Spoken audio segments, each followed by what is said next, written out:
শুভ সকাল বন্ধুরা, কেমন আছো তোমরা? আশা করছি সকলে ভীষণ ভালো আছো, সুস্থ আছো। আর আমিও কিন্তু ভালো আছি।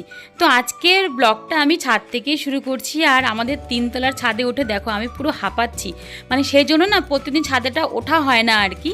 আজকে যেহেতু অনেক ধোয়া কাচা করা হয়েছে, মোটামুটি সকাল থেকে 3 বালতি জামা কাপড় ধোয়া কমপ্লিট, মানে পুরো গণধোলাই হয়েছে আজকে। তো সকালে দিদি 2 বালতি জামা কাপড় কেচে সেটা ছাদে শুকোতে দিয়েছিল। তো এখন আমি স্নান টান করে আরও 1 বালতি জামা কাপড় নিয়ে চলে এসেছি ছাদে। ভেজেগুলো মেলে দেবো আর শুকনোগুলো নিয়ে চলে যাব। আর ছাদে দেখো না পুরো তাকানো যাচ্ছে না, মানে সেরকম রোদ নেই, তারপরেও একটা তাপ রয়ে গেছে। তো সেই জন্য মানে ঠিক করে চোখটা খুলতেও পারছি না। আর এটা হচ্ছে শুক্রবারের ব্লগটা তোমাদেরকে শেয়ার করছি, কেমন লাগছে অবশ্যই জানিও। তো এখন রান্নাঘরে দেখাই যে আজকে কী কী রান্না হবে। তো এখানে ভাত বসিয়ে দিয়েছি আর করছি ভেন্ডি সিদ্ধ, আর সোয়াবিন দিয়ে মাথা দিয়ে একটা তরকারি রান্না করা হবে। তো সেটা ভেবেছি তোমাদের সাথে আজকে শেয়ার করব। আর এখানে হচ্ছে ভাগ্নির ঝোল, তো সেটা তোমরা মোটামুটি সবাই জেনে গেছো কীভাবে রান্না করি। আর আজকের মশলাতে দিচ্ছি আমি একটু গোলমরিচ। গোলমরিচকে কিন্তু মশলার রাজাও বলা হয়। এটা কিন্তু শুধু মশলার ক্ষেত্রে নয়, এটা কিন্তু বিভিন্ন রকম ওষুধ হিসেবেও কাজে লাগে। আর এমনিতে গোলমরিচ তো খাওয়া খুবই উপকার, সেটা কম বেশি আমরা সবাই জানি। আর তো তার জন্য না আজকে ভালো নাকি আজকে একটু আমিও দেবো, কারণ যেহেতু সবসময় অভ্যাস নেই আমার দেওয়ার, তো তার জন্য মনে থাকে না। তো সেই জন্য আজকে মনে করে রেখেছিলাম যে আজকে আমি গোলমরিচ দেবো রান্নাতে। আর এখানে যে রান্নাটা করব আর কি সেটা তোমাদের সাথে শেয়ার করছি। তো সমস্ত কিছু জোগাড় করে নিয়েছি, সোয়াবিনটা ভাজা করা হয়ে গেছে, আলু ভেজে রেখেছি, মাথা ভাজা হয়ে গেছে, দিয়েছি অল্প করে পেঁয়াজ আর আদা ধনে আর জিরে বাটা। তো এখানে ফোড়নের জন্য যা যা লাগছে সেটা তোমরা দেখিয়ে দিলাম একবার। তো এখানে ফোড়নটা হয়ে যাওয়ার পর আমি এখন পেঁয়াজগুলো দিয়ে দিব। আর সাধারণত আমরা সবাই জানি যে পেঁয়াজটাকে একটু সফট করার জন্য সামান্য পরিমাণ লবণ দিতে হয়, আর কালারটা একটু ভালো আসার জন্য একটু চিনি। তো এটা দিয়ে একটু ভাজা ভাজা হবার পরেই কিন্তু আমি সামান্য হলুদ দিয়েছিলাম। মোটামুটি আমি যখন সবজিগুলো দেবো আর কি, মানে সোয়াবিন আর আলুটা, তারপরে কিন্তু সামান্য পরিমাণে লবণ আর চিনিটা আবার দেবো। এটা জাস্ট আমি পেঁয়াজটাকে একটু সফট করার জন্য দিয়েছিলাম। আর আমি না সাধারণত সবসময় খেয়াল করবে হয়তো কাশ্মীরি লঙ্কার গুঁড়োটা কিন্তু আমি সবসময় পেঁয়াজ ভাজার সময় দিই। মশলার সময় যদি আগের থেকে আমি করে রেখে দিই না, মানে আদা জিরা বাটার সাথে, তাহলে সেই কালারটা আসে না, মানে আমার ক্ষেত্রে তাই দেখেছি আমি। আর এটা তোমরাও নিজেরাও ফলো করে দেখো, সবসময় যখন তোমরা পেঁয়াজ বাটার মধ্যে লঙ্কার গুঁড়াটা দেবে আর কি, কাশ্মীরি লঙ্কার গুঁড়া, সেটা কিন্তু সামান্য পরিমাণে দিলেও কিন্তু কালারটা খুব ভালো আসে। তো সেই জন্য আমি এরকমই করি, সবসময় পেঁয়াজ ভাজার ক্ষেত্রে আমি এটা ইউজ করি আর কি। তো মশলাটা ভালো করে ভাজা ভাজা করে নেবার পর সামান্য দিয়েছিলাম গরম মশলা। তো তারপরে এখন আমি একটু জল দেওয়ার পরে সমস্ত কিছু, মানে সোয়াবিন আলু আর যে মাথা ভেজে রেখেছিলাম সেটাও দিয়ে দিচ্ছি এখানটায়। এক্ষেত্রে কিন্তু একটু বড় মাথা হলে ভালো লাগতো, কিন্তু আমার কাছে একটা জাস্ট ছোটো একটা হাফ মাথায় ছিল, আর একটা ছোট্ট একটা পিস ছিল মাছের, তো সেটা দিয়ে করা হচ্ছে এরকমভাবে। এটা কিন্তু খেতে খারাপ লাগে না, ভালোই লাগে।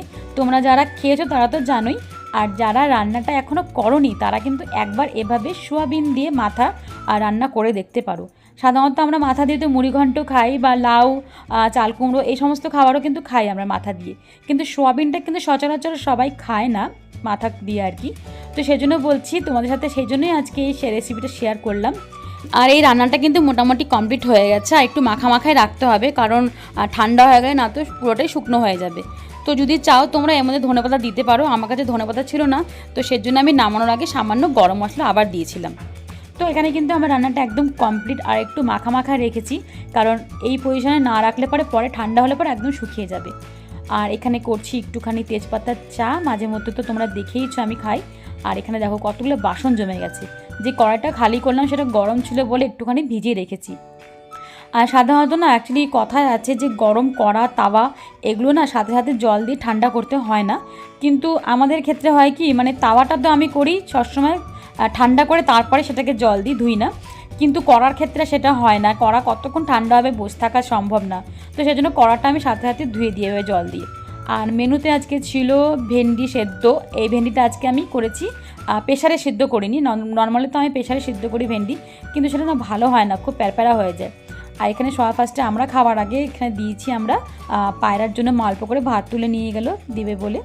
আর এখানে এখন ভেন্ডিগুলোকে না আমি ভালো করে মাঝখান থেকে ফাটিয়ে দেখে নিচ্ছি, কেন কিছুদিন আগে ভেন্ডি সিদ্ধ করেছিলাম, তো তার মধ্যে না একটা ভেন্ডিতে একটু পোকা বেরিয়েছিল।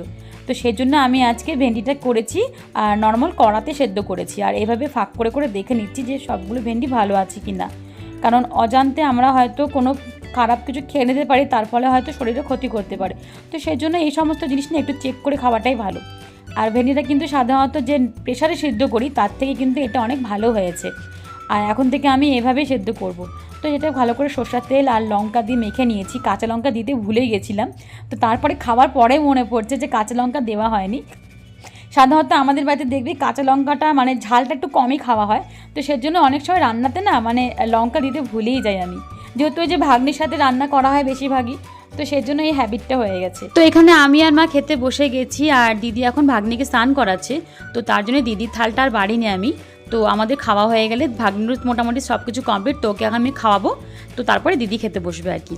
আর আমাদের কিন্তু সবাই জানি মোটামুটি ভেন্ডি সেদ্ধতে কিন্তু প্রচুর গুণ রয়েছে, আর এটা কিন্তু খেতেও ভালো লাগে। আর আমার তো মোটামুটি আজকে এই ভেন্ডি সেদ্ধ দিয়ে বেশিরভাগ ভাতটা আমি ভেন্ডি সেদ্ধ দিয়ে খেয়ে নিয়েছি। তরকারিটা জাস্ট অল্প করে টেস্ট করেছিলাম, বাট ওটাও কিন্তু খেতে ভালো হয়েছিল। তবে তারপরে খাওয়া দাওয়ার পর এখানে আমি খাওয়াচ্ছি এখন ভাগ্নিকে। ওকে খাওয়াতে বসলে পরে দেখবে ওর নাটকটা কি করে, মানে খায় কম জল খায় বেশি, খেতে তো একদম চায় না। আর খাবার সময় ওকে একটু মোবাইলটা দিতেই হয়, না দিলে নয়, নাহলে খাবেই না একদম। কারণ কিছু করার নেই, এখন পেটটা তো ভরে রাখতে হবে, তো সেই জন্য না এই সময়টাতে একটু মোবাইল ওকে দিতেই হয়। আর ও দেখো খাবার দিতে না দিতে আগের থেকে জল, মানে ও জল খেয়ে বেশিরভাগ পেট ভরিয়ে নেয় এভাবে, আর খায় কম জল খায় বেশি। আর একে খাওয়াতে বসলে মোটামুটি হাতে 30 মিনিট নিয়ে বসতে হবে, কারণ ও এত তাড়াহুড়া করে খেতে পারে না, ওকে একটু সময় দিয়ে খাওয়াতে হয় আর কি। আর ওর গায়ে দেখেছো কী অবস্থা হয়েছে, তো তার জন্য না ওকে জামা কাপড় পরানো যায় না সবসময়, একটু গরম পড়লে লাল লাল হয়ে যাচ্ছে, পুরো গোটা গোটা বেরিয়ে গেছে গায়ের মধ্যে। ডাক্তার দেখালাম, তারপরেও কিন্তু মানে যখন ঠান্ডা ওয়েদার থাকে তখন ঠিক থাকে, একটু গরম হলে সাথে সাথে ওর গায়ের মধ্যে এরকম উঠে যাচ্ছে, মানে এটা অ্যালার্জি হয়ে গেছে ওর একটা। তো এখানে ওকে খাওয়া দাওয়ার পরে একটু রেস্ট নিয়ে তারপরে গেছিলাম ছাদে, যেহেতু জামা কাপড়গুলো আজকে অনেক ছিল, তো সেজন্য একটু আগে ভাগে যেতে হয়েছে। আর আমরা না সাধারণত করি কি, জামা কাপড় একবারে নিয়ে আসার সময় একটু ভাঁজ করে আনি, তাহলে কি হয় একবারে কুচকে যায় না, আর একটু পরেও যদি সেটা গুছিয়ে রাখি তাহলেও চলে। আকাশের অবস্থা দেখো, পুরো মেঘ করে রয়েছে, কিন্তু বিন্দু মাত্র হাওয়া নেই, একদম থম মেরে আছে। মানে এমনিতে তো সাধারণত আমাদের এখানে গাছপালা দেখতেই পাবে না সেভাবে, তো ওই যেটুকু বাড়িতে লাগিয়েছে মানুষ আর কি, তো সেগুলো দেখো একটুকু নড়ছে না কোনো কিছু, মানে জামা কাপড়গুলো যে মেলছি সেটাও পর্যন্ত হিলছে না। তার মানে বুঝতে পারছো তো যে হাওয়ার কি অবস্থা, আর গরম ভাব দিচ্ছে পুরো ছাদে একদম বলতে পারো। তো জামা কাপড়গুলো চটপট তুলে নিই, কারণ আকাশের যা অবস্থা যে কোনো সময় বৃষ্টি নামতে পারে। আর অনেকগুলো জামা কাপড় ধোয়া হয়েছে, পুরো ছাদ ভরে মোটামুটি আজকে আমাদেরই ধোয়া কাচা শুধু হয়েছে, তো সেগুলোকে একটু ভাঁজ করে করে নিয়ে গেলে কি ভালো হয় আর কি। তো সেজন্য আমি আর দিদি সমস্ত কিছু এভাবে ভাঁজ করে করে এখন তুলে নিচ্ছি। কিছুদিন ধরে না প্রচণ্ড মানে চুল পড়ছে আর কি, কীভাবে এটা থেকে বাঁচবো তার জন্য তোমরা যদি কিছু জানো তো আমাকে একটু শেয়ার করো। দেখো এইভাবে টানলে পরে টানতেও হচ্ছে না, জাস্ট হাতটা একটুখানি নামাচ্ছি আস্তে করে, তাতে আমার হাতে মুঠো মুঠো চুল চলে আসে। দেখো দুবার কিন্তু করলাম, তাতেই এই অবস্থা। আমি সারাদিন না বলতে পারো ঘরে চুল পড়ে থাকে, আমি চিরুনি করতে পারছি না, মাথা ধুতে পারছি না, কারণ যখনই আমি চুলে কিছু হাত দিচ্ছি তখন এভাবে এক মোটা মোটা চুল পড়ে যাচ্ছে। চলো তোমাদের সাথে একবারে রাতের খাবারটা শেয়ার করি। দিদি ভাত ভাজা করছে, অ্যাকচুয়ালি ছিল বাড়িতে ক্যাপসিকাম, তো সেটা দিয়ে আলু দিয়ে পেঁয়াজ দিয়ে একটু ভাতটাকে, যে ভাতটা ছিল আর কি সেটা দিয়ে করা হচ্ছে। আর আমি তো যেহেতু ভাগ্নিকে এখন খাওয়াচ্ছিলাম, মানে বিকেলে ও দুধ বিস্কুটটা খায়, তো সেটাই খাওয়াচ্ছিলাম, তো তার জন্য দিদি এখানে মানে রাতের খাবারটা ওই রেডি করছে। তো এরকম ভাত ভাজা কিন্তু তোমরা যারা খাও তারা তো জানোই খেতে কত ভালো লাগে। আমাদের বাড়িতে কিন্তু এই ভাত ভাজাটা মোটামুটি আমি, দিদি আর মা আমরা খুবই পছন্দ করি। আর অনেক সময় হয় কি, যদি হাতে সময় থাকে তাহলে করি কি ভাত ভাজাটা একটু বেশি টাইম করে ভাজি, চাপড়ি ভাত ভাজি আর কি। চাপড়ি ভাজা ভাত বলতে গেলে ভাতটাকে অনেকটা টাইম দিয়ে ভাজতে হয়, তাহলে সেটা কি চাপড়ি হয়ে যায়, মানে ভাতটা না চালের কাছাকাছি চলে আসে আর কি, ওটা খেতে আরও বেশি ভালো লাগে, মনে হয় কি চাল ভাজা খাচ্ছি। আর এখানে এখন দিদি পরিবেশন করছে মোটামুটি আজকে, এখন এই টাইমটাতে আমাকে কিছুই করতে হচ্ছে না, সবটা দিদিই করছে। আর এখানে আমি মাকে দিতে যাচ্ছি খাবারটা, তো দেখো ভাগ্নিও একটু হেল্প করছে আর কি, মানে ভাগ্না সরি আর কি, মানে গুনগুন হেল্প করছে। তোমাদেরকে বলি ভাগ্নি বলবো না, নাম ধরে ডাকবো, বাট আমার না মুখে সবসময় এই ভাগ্নি কথাটাই চলে আসে আর কি। আর এখানে আমি আর দিদিও নিয়ে নিয়েছি, আর পরিমাণটা দেখে বুঝতেই পারছো যে খুব খিদে পেয়েছে। আর আসলে অনেকটা আগে খাওয়া হয়েছে, তার মধ্যে মাঝখানে বিকেলে আর কিচ্ছু খাইনি, তো সেজন্য খুব খিদে পেয়ে গেছে। আর খিদে পেলে না তখন আর ডায়েটটা আমি আর করি না, ওই যখন ভরা পেট থাকে আমার তখনই একটুখানি ডায়েটটা করি। আর ভাগ্নিকে অল্প করে দিয়েছি, কারণ যেহেতু এটা লঙ্কা দিয়ে করা হয়েছে, তো সেজন্য বেশি দেওয়া হয়নি আর কি। তো এটাই ছিল আমার রাতের ডিনার। তো চলো তোমাদের কার কার ভাত ভাজা ভালো লাগে চাইলে পরে কমেন্ট করে জানাতে পারো।